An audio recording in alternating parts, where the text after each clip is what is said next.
ونعوذ بالله من شرور أنفسنا ومن سيئات أعمالنا.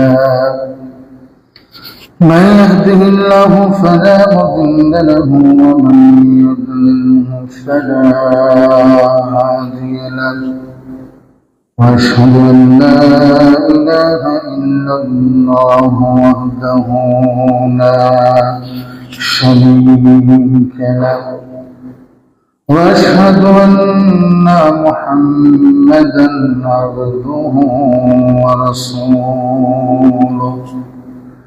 وصفيه خالده وخيرته من خلقه، وآمينه على وحيه، أرسله ربه رحمة للعالمين وهجة على العباد أجمعين، فهدى الله به من الضلالة وعلم به من الجهالة، وقر به بعد القلة، وأغنى به بعد الليلة.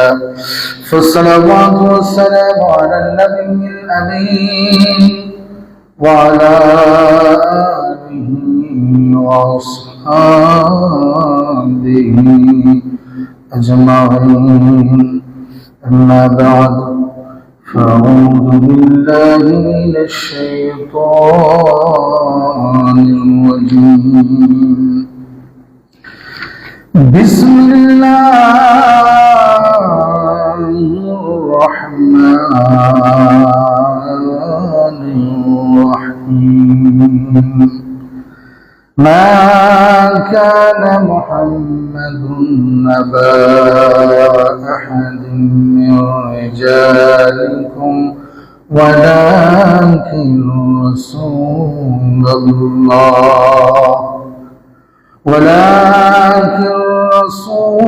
الله وخاتم النبيين، وكان الله بكل شيء عليما. صدق الله العظيم. قال النبي صلى الله عليه وسلم: أفضل الذكر لا إله إلا الله، لا إله إلا الله، لا إله إلا الله، لا إله إلا الله. الله الله الله الله الله الله। হাবিবের সরা খুলিয়া রেখো, আল্লাহর নামে তাসবিহ জপো মন, আল্লাহর নামে তাসবিহ জপো মন। আল্লাহ আল্লাহ আল্লাহ আল্লাহ আল্লাহ আল্লাহ আল্লাহ আল্লাহ। লা ইলাহা ইল্লাল্লাহ মুহাম্মাদুর রাসূলুল্লাহ সাল্লাল্লাহু আলাইহি ওয়াসাল্লাম। আলহামদুলিল্লাহ, আল্লাহ রাব্বুল ইজ্জতের দরবারে আমরা কত শুকরিয়া জ্ঞাপন করি যে মহান মনে আমাদেরকে সৈয়দুল আইয়াম জামাবাই তারপর মসজিদ, পৃথিবীর সর্বশ্রেষ্ঠ স্থান আল্লাহর মসজিদে আমাদেরকে বাছাই করেছেন। অসংখ্য অগণিত মানুষের মধ্য থেকে বাছাই করে আল্লাহ তাআলা এখানে উপস্থিত হওয়ার তৌফিক দান করেছেন। আমরা শুকরিয়া জ্ঞাপন করি আলহামদুলিল্লাহ। আল্লাহ রাব্বুল আলামিন আমাদেরকে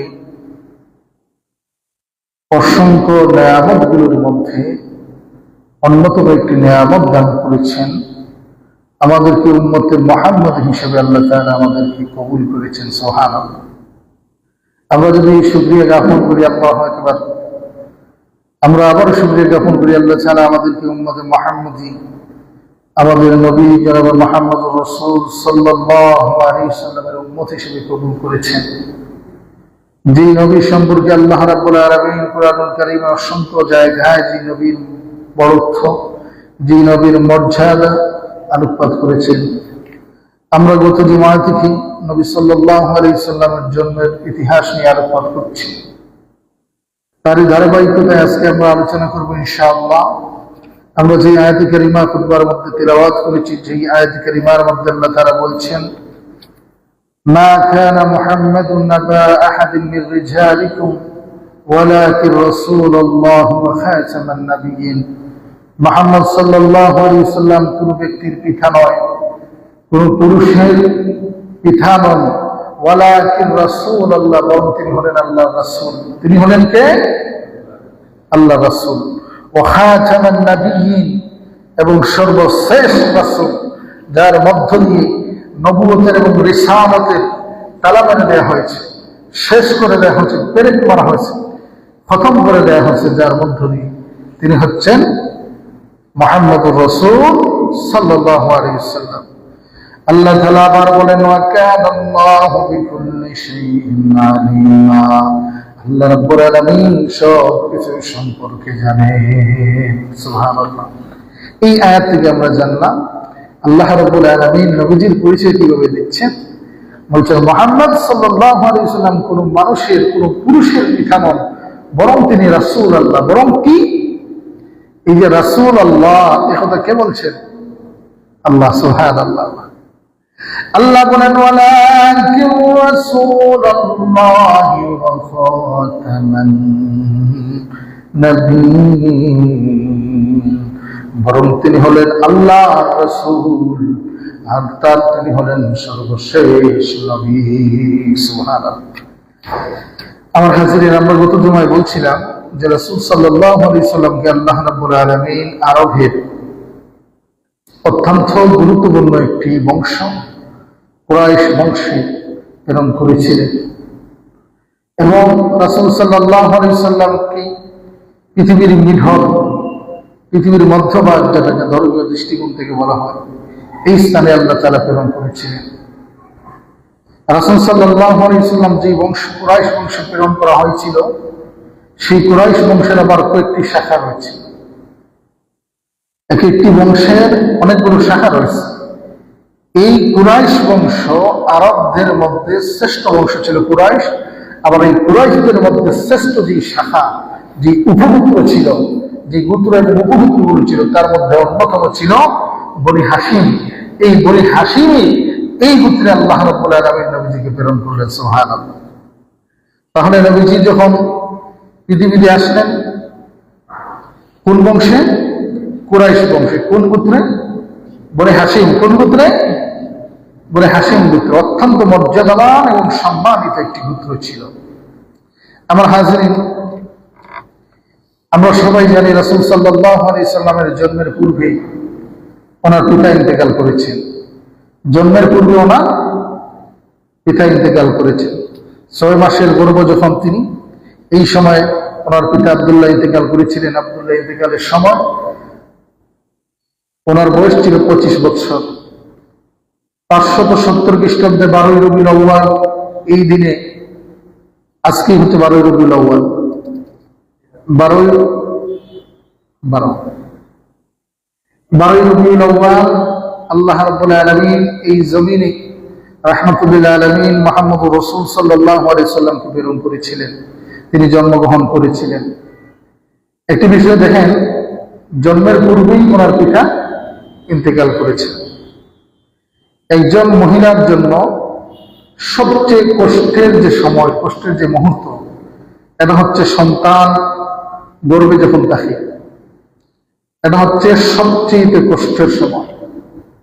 এই বিষয়টা আমরা ততক্ষণ পর্যন্ত আমাদের জন্য বোঝা সম্ভব হবে না, যতদিন পর্যন্ত একজন মা তিনি বাস্তবে তিনি যখন মা না হবেন ততদিন পর্যন্ত একজন মানুষের বিষয়টা বুঝতে পারবেন না। আবার এই বিষয়টা আমরাও তত সময় পর্যন্ত বুঝবো না যত সময় পর্যন্ত বাস্তব অভিজ্ঞতা সম্পন্ন আমরা না হব, যে কত নির্ঘুম রজনী, কত কষ্টের পরে কষ্ট করে মা সন্তানকে গর্ভ ধারণ করেন। আল্লাহ রাব্বুল আলামিন কুরআনুল কারীমে বলছেন, হামালাতহু উম্মুহু ওয়াহানান আলা ওয়াহনিন। আল্লাহ রাব্বুল আলামিন বলেন, মায়েদের জন্য তোমার মা তোমাকে গর্ভ ধারণ করেছেন, ওয়াহানান আলা ওয়াহনিন, কষ্টের পরে কষ্ট করে তোমাকে গর্ভে ধারণ করা হয়েছে। মা যখন সন্তানকে গর্ভে ধারণ করে এই কষ্টের সময় কত নির্ঘুম রজনী, মা কত নির্ঘুম রজনী তিনি ঘুমাতে পারেন না, কত কষ্টের মুহূর্ত এই সময়টুকু তারা অতিক্রম করে। আমার হাজিরিন, বাস্তব সাক্ষী যখন হবেন তখন বুঝবেন আল্লাহ রাব্বুল আলামিন এমন মুহূর্তে আল্লাহ রাব্বুল আলামিন পৃথিবীতে নবীকে প্রেরণ করলেন।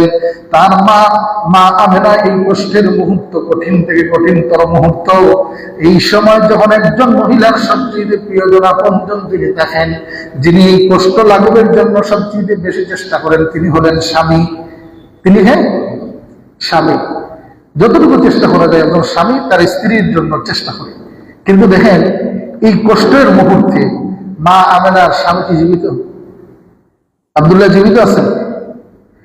আব্দুল্লাহ নবীজির পিতা, তিনি কি জীবিত? জীবিত না। কষ্টের একটা মুহূর্ত, 6 থেকে 6 মাস থেকে শুরু হয়ে যায় মহিলাদের এইটা কষ্টটা।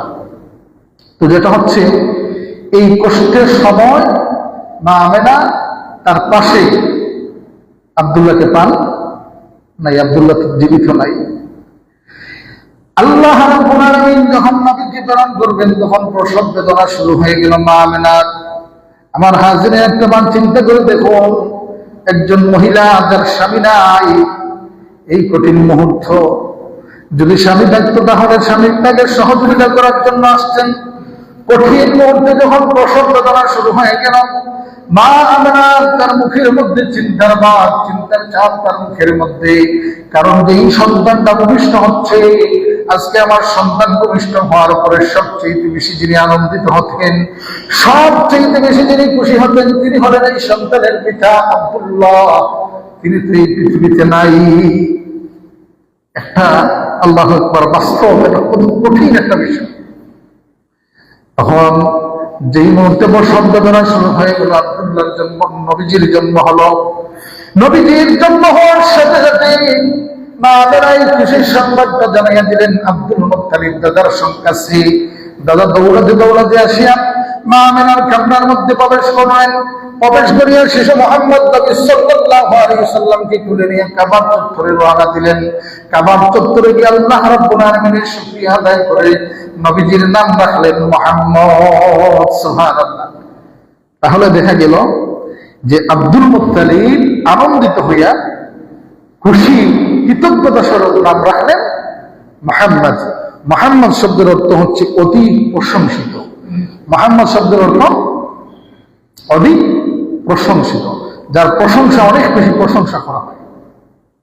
তিনি কি জন্য নাম রাখলেন? কৃতজ্ঞতা আদায় করতে গিয়ে। কোথায় গেলেন? কাবার চত্বরে। আমার হাজিরিন, নবী সাল্লাল্লাহু আলাইহি ওয়াসাল্লাম যে মুহাম্মদ রাখা হলো, ইতিপূর্বে আরব বিশ্বে এই নামটা প্রথম।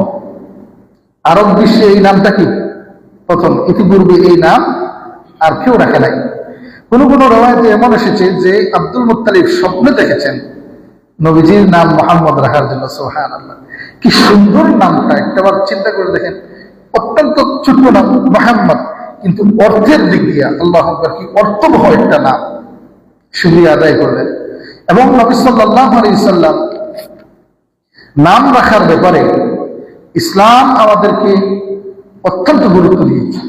নাম রাখার ব্যাপারে দেখেন একটা বিষয়, আব্দুল মুত্তালিব যখন শুকরিয়া আদায় করলেন, আল্লাহর শুকরিয়া আদায় করে তার নাম রাখলেন অধিক প্রশংসিত মুহাম্মদ। আমরা সন্তান যখন জন্মগ্রহণ করে, পিতামাতার প্রতি একটা গুরুত্বপূর্ণ একটা দায়িত্ব, সন্তানের প্রতি পিতামাতার যে দায়িত্ব হচ্ছে সেটা হচ্ছে সন্তানের জন্য একটা সুন্দর নাম চয়েস করা। এবং পিতামাতার গুরুত্ব এবং দায়িত্বের মধ্যে অন্যতম যে 12 থেকে 14টা দায়িত্ব রয়েছে, তার মধ্যে অত্যন্ত গুরুত্বপূর্ণ একটা দায়িত্ব আপনার ভবিষ্যৎ প্রজন্ম সন্তানের জন্য একটা সুন্দর নাম রাখবেন। আব্দুল মুত্তালিব নবীজির নাম রাখলেন মুহাম্মদ, এই যে ছোট্ট নাম, কিন্তু এর অর্থবহ এত ব্যাপক। আল্লাহু আকবার। আমার হাজিরিন, সন্তান জন্মের পরে নাম রাখার যে বিষয়টা হাদিস দ্বারা প্রমাণিত আছে যে 7ম দিনে নাম রাখা সুন্নাহ। 6 নম্বর দিনে সন্তান জন্মের, 7ম দিনে, 7 নম্বর দিনে। আবার কেউ যদি মানে 1ম দিনে নাম রাখে সমস্যা নেই, এটাও সুন্নাহ রয়েছে, কিন্তু উত্তম হচ্ছে 7ম দিনে। এখন প্রশ্ন হলো 7ম দিনে কেন? নাম তো যখন সন্তান জন্ম নিয়েছে তখনও তো রাখা যায়। কিন্তু দেখেন ইসলাম কি সুন্দর। আল্লাহু আকবার। আপনার ভবিষ্যৎ প্রজন্ম, আপনার ভবিষ্যৎ প্রজন্ম, এই প্রজন্মের একটা সুন্দর নাম সিলেক্ট করার জন্য 7 দিন সময় আপনাকে দিন। আপনি যদি তাড়াতাড়ি নাম রাখেন, তাড়াহুড়ো করে নাম অর্থবহ নাও হতে পারে। আপনার এই নাম রাখাটা আপনার সন্তানের নাম অর্থবহ নাও হতে পারে, এর খারাপ নাম হতে পারে। এই জন্য আপনাকে এই সময়টুকু দেওয়া হয়েছে। সুবহানাল্লাহ, আল্লাহু আকবার। ইসলাম কি সুন্দর। 7 দিন সময় দিয়েছে। এই 7 দিন আপনি চিন্তা গবেষণা করে আপনার ভবিষ্যৎ প্রজন্মের নামটা রাখবেন। কিন্তু আজকে পরিতাপের বিষয়ে আমরা এমন ভাবে নাম রাখছি আমাদের ভবিষ্যৎ প্রজন্মগুলোর নাম, যেগুলো মানে কোনো অর্থবহ নেই, অর্থ নেই। আল্লাহ নবী সাল্লাল্লাহু আলাইহি সাল্লাম বলেন, ইন্নাকুম তুদআউনা ইয়াওমাল কিয়ামাতি বিআসমাইকুম ওয়া আসমাই আবাইকুম। নবীজি বলেন, কিয়ামতের দিন তোমাদেরকে তোমাদের নাম ধরে ধরে তোমাদের এবং তোমাদের পিতাদের নাম ধরিয়ে রাখা হবে। তোমাদেরকে তোমাদের নামে এবং তোমাদের পিতাদের নামে একই সাথে ডাকা হবে। ফাআহসিনু, আল্লাহ নবী নির্দেশ দেন, ফাআহসিনু, তোমরা সুন্দর সুন্দর নাম রাখো। ফাআহসিনু আসমাআকুম, সুন্দর সুন্দর নাম রাখো। তাহলে আপনি যখন আপনার ভবিষ্যৎ প্রজন্মের নাম রাখবেন, ইসলাম আপনাকে 7 দিন সময় দিয়েছে। এই 7 দিন চিন্তা গবেষণা করে সুন্দর একটা নাম রাখেন। নবী সাল্লাল্লাহু আলাইহি সাল্লামের নাম কত সুন্দর। আল্লাহু আকবার। মুহাম্মদ, এই ছোট্ট নাম, কিন্তু অর্থটা কত সুন্দর, কত ব্যাপক। আজকে দেখেন আমাদের যে অবস্থা, আলহামদুলিল্লাহ সুম্মা আলহামদুলিল্লাহ, আমাদের এই যে এরিয়াটা আমি দেখছি অনেকের নাম, আমি নাম কিন্তু জিজ্ঞেস অনেকের নামের অর্থটাও বলার চেষ্টা করি, যে নামগুলো অত্যন্ত সুন্দর, বেশিরভাগ নামগুলো সুন্দর। কিন্তু আমাদের অনেকগুলো পরিবার দেখা যায় এমন অবস্থা যে নামগুলো এত মানে বাজে নাম রাখা হয়, যেগুলো এটা মুসলমানের নাম না অমুসলিমের নাম বোঝা যায় না। আপনি দেখবেন এক সময় এরকম ছিল, সন্তান জন্মের পরে প্রথমে সব ফসল যা রয়েছে, আম, লেসু, এরপরে জাম্বুরা ইত্যাদি, জামরুল, যা ফসল আছে সব ফসল মোটামুটি, ছেলে যদি জন্ম তাহলে শেষ। এবার একই বাড়িতে আম, কাঁঠাল, লেসু, জাম্বুরা সবকিছু মিলে এক বাড়িতে। যখন মেয়ে জন্ম হতো তখন যা ফুল আছে, হাসনা, হেনা, বেদেনা, এই যা ফুল আছে সব ফুল। ভাই আপনি কি জন্য, ইসলাম তো আপনাকে দিছে 7 দিন দিছেই, আপনি কেন আপনার সন্তানের নাম জামরুল রাখছেন? আপনি যখন আপনার সন্তানের নাম এমন একটা রাখলেন, এই সন্তানটার তো মানসিকভাবে সবসময় বিপর্যস্ত। যখন তার ক্লাসমেটরা তাকে জামরুল বলে ডাক দিবে, যখন তার ক্লাসমেটরা তাকে লেসু বলে ডাক দিবে, এই মানুষটা, এই সন্তানটা মানসিকভাবে একটা প্রেশারের মধ্যে আছে না? তার মন মানসিকতাকে আপনি নষ্ট করে দিচ্ছেন আপনার ভবিষ্যৎ প্রজন্ম। এই ছেলেটা যখন ক্লাসমেটরা তাকে তার নাম নিয়ে তাকে ঠাট্টা করে, হাসি তামাশা করে, তার বন্ধু ফ্রেন্ডরা তাকে নিয়ে হাসি তামাশা করছে, আপনি তো এই জন্য দায়ী। আপনি দায়ী না? আপনার ভবিষ্যৎ প্রজন্মের মন মানসিকতা নষ্ট করার জন্য আপনি দায়ী। ইসলামের জন্য আপনাকে 7 দিন দিয়েছে, চিন্তা করে গবেষণা করে আপনি নাম রাখবেন। আল্লাহ নবীজি বলেন, আল্লাহ রাব্বুল আলামিনের কাছে পছন্দনীয় নাম হলো 2টি, আব্দুল্লাহ, আব্দুর রহমান। আপনি দেখেন আপনার সন্তানের নাম রাখলেন, ক্লাসমেটে আপনার সন্তানকে ঠাট্টা বিদ্রুপ করলো, বন্ধুরা ঠাট্টা বিদ্রুপ করলো। এক জায়গায় যখন উনি বেড়াতে গেলেন, এমন একটা নাম রাখলেন, এই নামটা করে ডাকার সাথে সাথে সবাই অট্ট হাসিতে মেতে উঠলো। হয় কিনা না? শুধু এখানেই শেষ নয়, কিয়ামতের দিন নবীজি বলেন, তোমাদেরকে তো দাও না ইয়াউমাল কিয়ামাতি বিআসমাইকুম, কিয়ামতের দিন তোমাদেরকে নাম ধরে ধরে ডাকা হবে। আমার হাজিরিন, আপনি আপনার সন্তানদের দুনিয়ার জীবনে লাঞ্ছিত করলেন, অপমানিত করলেন। দুনিয়ার জীবনে থেকে এমন অবস্থায় এমন একটা নাম রাখলেন, দুনিয়ার জীবনে সে অপমানিত হলো, প্রায় সময় সে মানসিকভাবে বিপর্যস্ত হয়ে গেল। কিয়ামতের দিন যখন সমস্ত মানুষগুলো একত্রিত থাকবেন, আদম আলাইহিস সালাম থেকে নিয়ে কিয়ামত অবধি যত মানুষ থাকবেন, সমস্ত মানুষগুলোর সামনে আপনার সন্তানের নাম এই অমুক বলিয়া ডাক দেয়া হবে। দুনিয়ার জীবনেও তাকে লাঞ্ছিত করলাম, দুনিয়ার জীবনে তাকে সম্মানিত করলাম, এমন একটা নাম রাখলাম, কিয়ামতের দিন সমস্ত মানুষগুলোর সামনে এমন একটা নাম দিয়ে তারা ডাকা হইব। এই জন্য চেষ্টা করা দরকার। ইসলাম আপনাকে এমন সুন্দর দিয়েছে, 7 দিন দিয়েছে আপনাকে, 7 দিন অবকাশ দিয়েছে। 7 দিন চিন্তা করিয়া গবেষণা করিয়া আপনি আপনার সন্তানের নাম রাখবেন। আপনি যখন আপনার সন্তানের নাম রাখবেন, সুন্দর করিয়া একটা সুন্দর নাম রাখবেন আপনার সন্তানের নাম। আপনি যদি রাখেন উসমান নাম, একটা উদাহরণ দিই, উসমান নবীজির জামাতা, নবীজির একজন সাহাবী, এবং নাম যে আল্লাহ রাসূলের হাদিস, নাম মানুষের উপর প্রভাব বিস্তার করে। নাম একজন মানুষের উপর কি করে প্রভাব বিস্তার করে, মানুষের চরিত্র কিরকম হবে এর অর্ধেক তার নামে বুঝিয়ে দেয়। নাক বল্টু সেলাই, এরপরে বলাই, আমরা তো এমন অবস্থা দেখবেন, বলাই, মনা, তারপরে কি আরো কি কি নাম যে রাখি আমরা, এমন অবস্থা রাখি। আল্লাহু আকবার, নামগুলো চেষ্টা করা দরকার আমার ভবিষ্যৎ প্রজন্ম। হ্যাঁ, বলাই, শিশু, মনা, এইভাবে নাম হলো কি আফসোস আফসোস আমার হাজিরিন, এমন এমন নাম রাখি আমরা। আল্লাহ রাব্বুল আলামিন দেখেন, যখন আপনি আপনার সন্তানের নাম রাখলেন উসমান, এই সন্তানটা যখন সামান্য বড় হবে, তাকে এই গল্প শোনানো হবে যে উসমান একদিন এইভাবে মসজিদে আসলো। মসজিদে আসার পরে দেখেন ইমাম সাহেব ওয়াজ করছেন, আলোচনা করছেন উসমান রাদিয়াল্লাহু তাআলা আনহুর দানশীলতা সম্পর্কে, উসমান রাদিয়াল্লাহু তাআলা আনহুর বীরত্ব সম্পর্কে। এই সন্তানটা নিজে নিজেকে চিন্তা করছে, আমার নাম উসমান, আমি তো এরকম হওয়া দরকার, ঠিক কিনা? এটা হয় কিনা না? আপনার সন্তানের নাম যখন আপনি রাখলেন খালিদ বিন ওয়ালিদ, এই সন্তানটা যখন বড় হয়, খালিদ বিন ওয়ালিদের জীবনী বারবার অধ্যয়ন করে আর মনে মনে চিন্তা করে, খালিদ বিন ওয়ালিদ যেভাবে ইসলামের পক্ষে ছিলেন, ইসলামের যেভাবে ঝান্ডা নিয়ে দাঁড়িয়েছিলেন, আমি খালিদ এইভাবে দাঁড়াতে হবে। আপনি যখন আপনার সন্তানের এইভাবে সুন্দর সুন্দর নামগুলো রাখলেন, এই নামের কারণে আপনার সন্তান তার মানসিক বিকাশ হয়ে যায়। এই জন্য দেখেন আমার নবীজির নাম কি সুন্দর রাখা হলো, মুহাম্মদ। আল্লাহ রাব্বুল আলামিন নবীজির এই নামটা কুরআনুল কারীমের মধ্যে 4 বার আলোচনা করেছেন। আল্লাহ তাআলা কুরআনুল কারীমের মধ্যে বারবার নবীজির নাম দিয়ে বলেন মুহাম্মাদুর রাসূলুল্লাহ। তাহলে আমরা আজকে কি এই বিষয়টা অত্যন্ত গুরুত্ব সহকারে নেই যে আমার ভবিষ্যৎ প্রজন্ম, আমার সন্তানের মানসিক বিকাশের জন্য, তার জন্য সুন্দর সুন্দর নাম রাখতাম। পারবো তো ইনশাআল্লাহ, 7 দিন আল্লাহ সময় দিয়েছে ইনশাআল্লাহ। সম্মানিত হাজিরিন, আমরা বলছিলাম নবী সাল্লাল্লাহু আলাইহি সাল্লামের নাম, প্রথম নাম হলো মুহাম্মদ। কুরআনুল কারীমে আল্লাহ রাব্বুল আলামিন তার নবীজির প্রায় 7টা নাম আমরা পাই। কুরআনুল কারীমে কতটি নাম পাওয়া যায় নবীজির? 7টি নাম পাওয়া যায়। এবং কুরআনুল কারীমে 25 জন নবী এবং রাসূলের নাম পাওয়া যায়।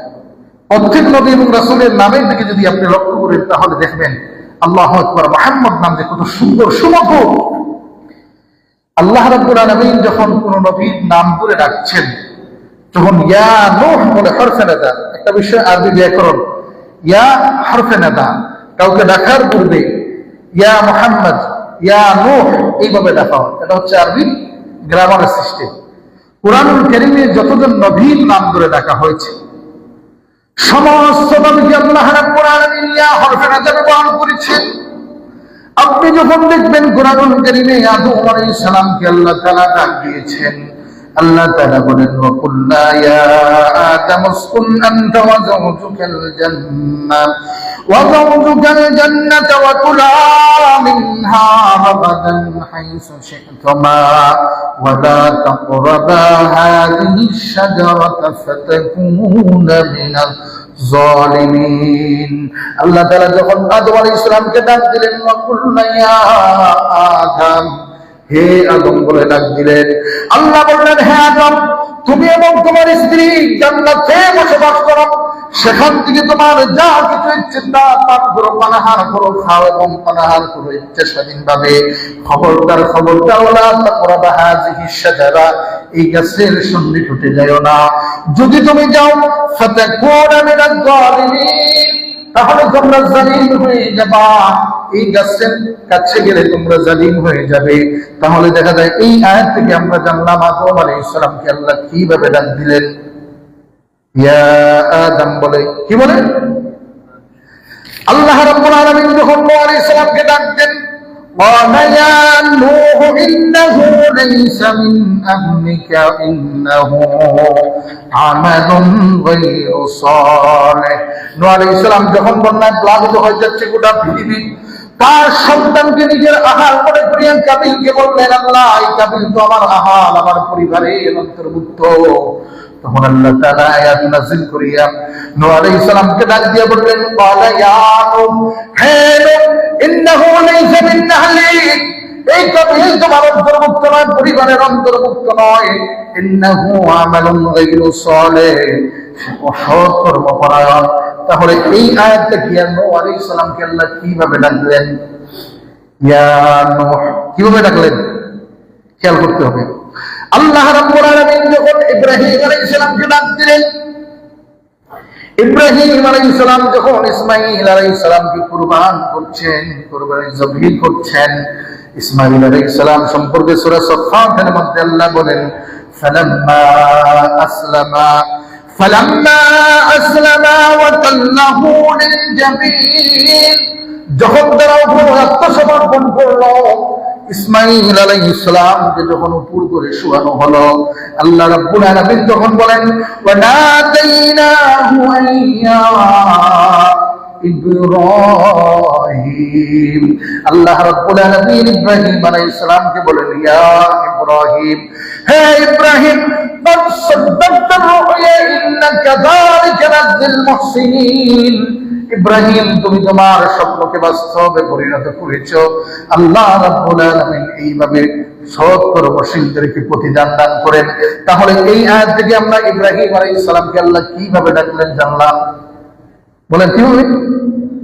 ইয়া ইব্রাহিম। কিভাবে ডাকলেন? ইয়া ইব্রাহিম।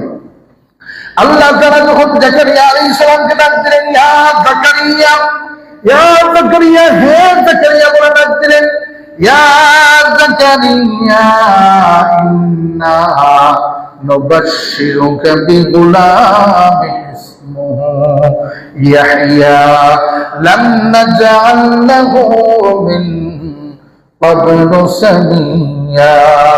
আল্লাহ রাব্বুল আলামিন যখন জাকারিয়া আলাইহিস সালামকে ইয়াহইয়া আলাইহিস সালামের সুসংবাদ দিলেন, তখন বললেন, ইয়া জাকারিয়া, হে জাকারিয়া, ইন্না নুবাশশিরুকা বিগুলামিন ইসমুহু ইয়াহইয়া, আমি তোমাকে একজন পুত্র সন্তানের সুসংবাদ দিলাম। হে জাকারিয়া বলে ডাক দিলেন। লাম নাজআল লাহু মিন ক্বাবলু সামিয়্যা, আর তার নাম হবে ইয়াহইয়া। ইতিপূর্বে কেউ এরকম কোন নাম রাখা হয় নাই। আল্লাহ রাব্বুল আলামিন যখন জাকারিয়াকে ডাক দিলেন, বললেন, ইয়া জাকারিয়া। আল্লাহ তখন ইয়াহইয়াকে ডাক দেন, বলেন, ইয়া ইয়াহইয়া খুযুল কিতাবা বিকুওয়া, তুমি আমার কিতাবকে দৃঢ়ভাবে আঁকড়িয়ে ধরো। আল্লাহ রাব্বুল আলামিন যখন মূসাকে ডাক দেন, বলেন, ফালাম্মা আতাহা নুদিয়া ইয়া মূসা ইন্নী আনা রাব্বুকা ফাজলা আলাইহি। হে মূসা বলে ডাক দেন, হে মূসা, তুমি এই সম্মানিত উপত্যকায় তুর পর্বতে, ইন্নাকা বিল ওয়াদিল মুকাদ্দাস তুয়া, এই তুয়ার মধ্যে, উপত্যকার মধ্যে উচ্চ, তুমি জুতা খুলে আসো। এখানে আমি আল্লাহ রয়েছি, তুমি জুতা খুলে আসো। যখন আল্লাহ রাব্বুল আলামিন মূসা আলাইহিস সালামকে ডাক দিলেন, ইয়া মূসা বলে ডাক দিলেন। ঈসা আলাইহিস সালামকে ডাক দেন, তখন ঈসা বলে ডাক দেন। আমার হাজরিন, আপনি দেখলেন কুরআনুল কারীম থেকে তার প্রমাণ। আদম আলাইহিস সালামকে ডাক দিলেন ইয়া আদম বলে, নূহ আলাইহিস সালামকে ডাক দিলেন ইয়া নূহ বলে, ইব্রাহিম আলাইহিস সালামকে ডাক দিলেন ইয়া ইব্রাহিম বলে, জাকারিয়া আলাইহিস সালামকে ডাক দিলেন ইয়া জাকারিয়া বলে, ইয়াহইয়া আলাইহিস সালামকে ডাক দিলেন ইয়া ইয়াহইয়া বলে, আর মূসা আলাইহিস সালামকে ডাক দিলেন ইয়া মূসা বলে, ঈসা আলাইহিস সালামকে ডাক দিলেন ইয়া ঈসা বলে। কিন্তু আমার নবী, আপনার নবী রাহমাতুল লিল আলামিন মুহাম্মদুর রাসূল সাল্লাল্লাহু আলাইহি সাল্লামকে যখন আল্লাহ ডাক দেন, সূরা ফাতহার মধ্যে আল্লাহ রাব্বুল আলামিন বলেন মুহাম্মাদুর রাসূলুল্লাহ, মুহাম্মাদুর রাসূলুল্লাহ, মুহাম্মাদুর রাসূলুল্লাহ। এখানে আল্লাহ রাব্বুল আলামিন ইয়া মুহাম্মদ বলে ডাকতেন নাই, নিজের দিকে নিসবত করিয়া বলেন মুহাম্মাদুর রাসূলুল্লাহ। মুহাম্মদ হলো আমি আল্লাহর রাসূল, মুহাম্মাদুর রাসূলুল্লাহ। সুবহানাল্লাহ। আল্লাহ রাব্বুল আলামিন তার নবীর কত মর্যাদা দিয়েছেন, কত সম্মান দিয়েছেন। আমার হাজিরিন, সেই নবীর উম্মত আমরা, যে নবীকে আল্লাহ রাব্বুল আলামিন ইয়া মুহাম্মদ বলে ডাকতেন নাই, যেই নবীকে বলছেন মুহাম্মাদুর রাসূলুল্লাহ। শুধুমাত্র নবীকে মুহাম্মাদুর রাসূলুল্লাহ বলে এখানেই শেষ হয়ে যায় নাই। এই আয়াতের সাথে সাথে এই আয়াতের অপর অংশের মধ্যে আল্লাহ রাব্বুল আলামিন নবীজির উম্মতদের বৈশিষ্ট্য কি সম্পর্কে আলোচনা করছেন। আল্লাহ তাআলা বলেন ওয়াল্লাযীনা মাহু আশিদ্দাউ আলাল কুফারি رحماء بينهم تراهم ركعا سجدا يبتغون فضلا من الله ورضوانا سيماهم في وجوههم من أثر السجود ذلك مثلهم في التوراة ومثلهم في الإنجيل। আল্লাহ রাব্বুল আলামিন যখন নবীজির নাম বললেন মুহাম্মাদুর রাসূলুল্লাহ, মুহাম্মদ আমার নবী, আমার রাসূল বলে বললেন, অতঃপর নবীজির উম্মতগুলোর বৈশিষ্ট্য কি, সাহাবীদের বৈশিষ্ট্য কি আলোচনা করলেন। আল্লাহ তাআলা বলেন নবীজির উম্মতগুলোর বৈশিষ্ট্য হলো ওয়াল্লাযীনা মাহু আশিদ্দাউ আলাল কুফার, তারা যখন কাফিরদের বিরুদ্ধে যায় তখন তারা জবরদস্ত ভাবে যায়, কাফিরদের প্রতি তারা কোনো করুণা করে না। আবার যখন তারা বাইনাহুম রুহামা বাইনাহুম, তারা পরস্পর রুহামা নরম দিলের অধিকারী, তারা পরস্পর মহব্বত তাদের মধ্যে রয়েছে। আল্লাহ তাআলা বলেন রুকান সুজদান ইয়াবতাগুনা ফাদলান মিনাল্লাহি ওয়া রিদওয়ানা, তুমি যখন তাদেরকে দেখবা তখন তাদের দিকে লক্ষ্য করবা, নবীর উম্মতগুলোকে তুমি দেখবা সুজদা, সিজদা অবস্থায়। কিরকম অবস্থায়? আল্লাহু আকবার। উম্মতে মুহাম্মাদের বৈশিষ্ট্য আল্লাহ বলেন সুজদা ওয়া কিয়ামা, রুকু অবস্থায়, সিজদা অবস্থায়, দণ্ডায়মান অবস্থায়, ইয়াবতাগুনা ফাদলান মিনাল্লাহ, আল্লাহর অনুগ্রহ তালাশের জন্য তারা ব্যস্ত, আল্লাহর অনুগ্রহগুলোকে তারা তালাশরত রয়েছে। ফাদলাম মিনাল্লাহি ওয়া রিদওয়ানা সীমাহুম ফি উজুহিহিম, ওয়াজহু শব্দের অর্থ হলো মুখ। আল্লাহ রাব্বুল আলামিন বলেন যখন তাদের মুখের দিকে তাকাবা, যখন তুমি তাদেরকে দেখবা তারা দণ্ডায়মান, সিজদা অবস্থায়, দণ্ডায়মান অবস্থায় আল্লাহর অনুগ্রহ তালাশ করছে, যখন তাদের মুখের দিকে তাকাইবা সীমাহুম ফি উজুহিহিম মিন আসারিস সুজুদ, তাদের চেহারার মধ্যে সিজদার চিহ্ন প্রবাহমান, তাদের চেহারার মধ্যে সিজদার চিহ্ন দৃশ্যমান। সীমাহুম ফি উজুহিহিম মিন আসারিস সুজুদ যালিকা মাসালুহুম ফিত তাওরাত ওয়া মাসালুহুম ফিল ইনজিল। আল্লাহ বলেন এই উদাহরণগুলো শুধু আমি কোরআনের মধ্যে আলোচনা করি নাই, এই উদাহরণগুলো উম্মতে মুহাম্মদের উদাহরণগুলো আমি ইনজিলের মধ্যে আলোচনা করেছি। এই উম্মতে মুহাম্মদের উদাহরণগুলো, চিহ্নগুলো আমি তাওরাতের মধ্যে উল্লেখ করেছি। এই আয়াত থেকে আমরা জানলাম আমার নবীকে আল্লাহ ইয়া মুহাম্মদ বলে ডাকতেন নাই, আমার নবীকে যখন ডাক দিয়েছেন মুহাম্মাদুর রাসূলুল্লাহ বলে ডাক দিয়েছেন। সূরা আহজাবের মধ্যে আল্লাহ তাআলা বলেন মা কানা মুহাম্মাদুন নাবা আহাদিন মিন রিজালিকুম ولكن رسول الله خاتم النبيين। আল্লাহ রাব্বুল আলামিন বলেন মা কানা মুহাম্মদ, নবী মুহাম্মদ কোন আবা আহাদিন মিন রিজালিকুম, কোন মানুষের পুরুষের বাবা নয়। নবী মুহাম্মদ কোন মানুষের পুরুষ ব্যক্তির বাবা নয়, বরং তিনি হলেন ওয়ালাকিন রাসূলুল্লাহ, তিনি হলেন আল্লাহ রাসূল। আল্লাহু আকবার। আয়াতের দিকে আল্লাহু আকবার, আয়াতের দিকে লক্ষ্য। অন্যান্য নবীদের বললেন ইয়া মুহাম্মদ, ইয়া নূহ, ইয়া আদম, এইভাবে বললেন, আর আমার নবীর সম্পর্কে বলছেন আল্লাহু আকবার ওয়ালাকির রাসূলুল্লাহ। নবী মুহাম্মদ নাম উল্লেখ করার পরে আল্লাহ বলেন ওয়ালাকির রাসূলুল্লাহ, তিনি বলেন আমি আল্লাহর রাসূল। সুবহানাল্লাহ। আমার হাজিরিন, নবীজির নাম 4 বার মুহাম্মদ আলোচনা করা হয়েছে কোরআনে, কিন্তু আপনি যখন লক্ষ্য করবেন ইয়া মুহাম্মদ একটি ভার বলেন নাই। নবীজিকে যখন যেই অবস্থায় ছিলেন আল্লাহ রাব্বুল আলামিন যখন নবীকে নবুয়তের দায়িত্ব দিয়ে প্রেরণ করলেন, নবুয়তের দায়িত্ব অর্জন দেওয়ার জন্য নবীকে লক্ষ্য করলেন, তখন আল্লাহ রাব্বুল আলামিন বলেন ইয়া আইয়ুহান নবী, ইয়া আইয়ুহান নবী বলে সম্বোধন করেন। ইয়া আইয়ুহান নবী ইন্না আরসালনাকা শাহিদাও ওয়া মুবাশশিরাও ওয়া নাযীরা ওয়া দাঈয়ান ইলাল্লাহি বিইذনিহি ওয়া সিরাজাম মুনীরা ওয়া বাশশিরিল মুমিনিনা বিআন্না লাহুম মিনাল্লাহি ফাদলান কাবীরা। আল্লাহ রাব্বুল আলামিন যখন নবীকে নবুয়তের দায়িত্ব সম্পর্কে বলেন তখন বলেন ইয়া আইয়ুহান নবী, হে আমার নবী। ইয়া আইয়ুহান নবী নবুয়তের দিকে নিসবত করিয়া ডাকতেন, ইয়া আইয়ুহান নবী বলে ডাক দিলেন। আল্লাহ তাআলা যখন নবীকে রিসালাতের দায়িত্ব দিয়া ডাকতেন তখন বলেন ইয়া আইয়ুহার রাসূল, হে আমার রাসূল বলে ডাকতেন। নবীজি যখন যেই অবস্থায় ছিলেন, নবীজি যখন জিবরাইল আলাইহিস সালামকে দেখিয়া বিপদ সন্তুষ্ট হয়ে গেলেন, নবীজির জ্বর উঠে গেল, কম্বল আবৃত দিয়া কম্বল ধরাইয়া নবীজি শুভ অবস্থায় ছিলেন, তখন আল্লাহ রাব্বুল আলামিন নবীকে এইভাবে ডাক দিলেন ইয়া আইয়ুহাল মুদ্দাসসির, হে কম্বল আবৃত ওয়ালা বলে ডাক দিলেন। নবীজি যখন চাদর গায়ে দিয়ে শুয়েছিলেন তখন আল্লাহ রাব্বুল আলামিন নবীকে বলেন ইয়া আইয়ুহাল মুদ্দাম্মিল, হে চাদর আবৃত ওয়ালা বলে ডাক দেন। নবীজির একটি নাম হলো মুজাম্মিল, আরেকটা নাম হলো মুদ্দাসসির। নবীজির একটা নাম হলো মুহাম্মদ, আরেকটা নাম হলো আহমদ, আরেকটা নাম হলো মুজাম্মিল, আরেকটা নাম হলো মুদ্দাসসির। নবীজিকে যখন কাফিরগুলো, মক্কার কাফিরগুলো নবীজির নির্যাতন করছিল, কোরআনকে অস্বীকার করছিল, তখন আল্লাহ রাব্বুল আলামিন নবীজির সন্তান নিয়া কোরআন কারীমে নবীজির আরেকটা নাম হলো ইয়াসিন।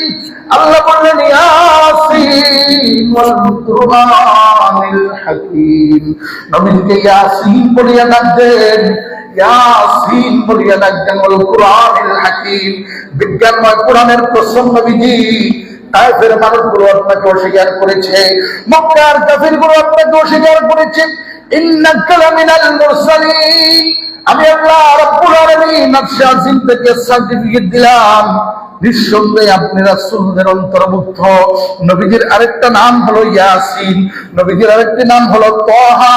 যখন কোরআন নাযিল হওয়ার পরে মক্কার কাফিরগুলো নবীজিকে নির্যাতন করছিল, নবীজিকে প্রহার করছিল, তখন আল্লাহ তাআলা নবীর সান্ত্বনা দিয়ে ডাকতেন তাহা মা আনজালনা আলাইকাল কুরআনা লিতাশকা। তাহা, নবীকে তাহা বলে সম্বোধন করেন আর বলেন নবীজি আমি এই কোরআন তোমাকে জন্য প্রেরণ করি নাই, এই কোরআনের কারণে তুমি কষ্ট পাবা এর জন্য আমি নাযিল করি নাই। আমার হাজিরিন, নবীজির নাম আমরা পেলাম। সর্বশেষ 7 নম্বর নাম সূরা মারিয়াম সূরা জিনের মধ্যে আলোচনা করা হয়, নবীজির নাম হলো আব্দুল্লাহ। সুবহানাল্লাহ। এখন প্রশ্ন হলো নবীজির বাবার নাম আব্দুল্লাহ, আমরা জানি না, তাহলে নবীজির নাম আব্দুল্লাহ, আব্দুল্লাহ শব্দের অর্থটা কি আপনারা বলেন তো দেখি সবাই। আব্দুল্লাহ অর্থ আল্লাহর বান্দা, আব্দুল্লাহ অর্থ আল্লাহর বান্দা। তাহলে নবীজি কি আল্লাহর বান্দা না? এজন্য নবীজির একটা নাম আব্দুল্লাহ। আমার হাজিরিন, আমরা মূল বিষয়, নবীজির নাম রাখলেন কে? দাদা আব্দুল মুত্তালিবের নাম রাখলেন, দাদা আব্দুল মুত্তালিবে, কি সুন্দর নাম রাখলেন। ইসলাম আপনার সন্তানের ব্যাপারে এই টপিকটা কি, নবীজির নাম, এই টপিকটা কি আমাদের এই আলোচনা, আমাদের এই বুঝার বিষয় হচ্ছে আমার সন্তান, আমার ভবিষ্যৎ প্রজন্মের জন্য আমি এইভাবে সুন্দর সুন্দর নাম রাখবো। নবীদের নাম রাখেন। আপনার কন্যা হয়েছে, আপনি রাখেন ফাতেমা, আয়েশা, আপনি কেন ফুলের নাম রাখছেন? জবা, গোলাপি, এই সেই এইসব নাম ভাবতেন ভাই, কোনো অর্থ নাই। আপনি আপনার মায়ের নাম রাখেন মরিয়ম। যখন আপনার মেয়ে মরিয়ম আলাইহিস সালামের জীবনী তেলাওয়াত করবে কোরআনুল কারীমে, তখন দেখবেন মরিয়ম আলাইহিস সালাম কিভাবে তার সতীত্ব রক্ষা করেছেন, যুবক অবস্থায় যৌবনকালে মরিয়ম আলাইহিস সালাম যুবতী অবস্থায় কিভাবে তার সতীত্ব হেফাজত করেছে। আপনার নাম রাখেন খাদিজা, খাদিজাতুত তাহিরা, যেই জাহিলিয়াতের যুগে খাদিজাতুত তাহিরা পবিত্র খাদিজা বলে উপাধি দেওয়া হয়েছিল। আপনি আপনার মেয়ের নাম রাখেন আয়েশা, আপনার মেয়ের নাম রাখেন এইভাবে জুয়াইরিয়া নাম রাখেন, সুন্দর সুন্দর নবীদের স্ত্রীদের নাম রাখেন, নবীদের কন্যাদের নাম রাখেন। কেন ভাই এই ফুল ফল ইত্যাদি ইত্যাদির নাম রাখবেন, ইত্যাদি ইত্যাদি। আমার হাজরিন, আপনার সন্তান যখন হবে নবীদের নাম রাখেন, ইয়াহিয়া রাখেন, জাকারিয়া রাখেন, এইভাবে সুন্দর সুন্দর নাম রাখেন। আপনি কেন যাবেন ফল, 12 মাসি ফল, সিজনাল ফল, আল সিজনাল ফল, এই যে অমৃত ফল, এইসব ফলের মধ্যে কেন যাবেন? আমরা পারবো তো ইনশাআল্লাহ। আজকে থেকে ইনশাআল্লাহ আমার ভবিষ্যৎ প্রজন্ম সুন্দর সুন্দর নাম রাখবো, সেই নাম দুনিয়াতেও এই নাম তাকে উপকৃত করবে। কিয়ামতের দিন যখন আব্দুল্লাহ বলে ডাকা হবে আপনার সন্তানকে, আপনার নামের সাথে মিলিয়ে আব্দুল্লাহ বলে ডাকা হবে, তখন আপনার মুখটা আনন্দে ভরপুর হয়ে যাবে। সুবহানাল্লাহ। সম্মানিত হাজিরিন, আল্লাহ রাব্বুল আলামিন আমাদেরকে তৌফিক দান করেন, আমাদের সন্তানদের জন্য আমরা সুন্দর সুন্দর নাম রাখতে পারি, এটা আমাদের প্রতি কর্তব্য এবং দায়িত্ব। ওয়া আখির দাওয়ানা আলহামদুলিল্লাহি রাব্বিল আলামিন।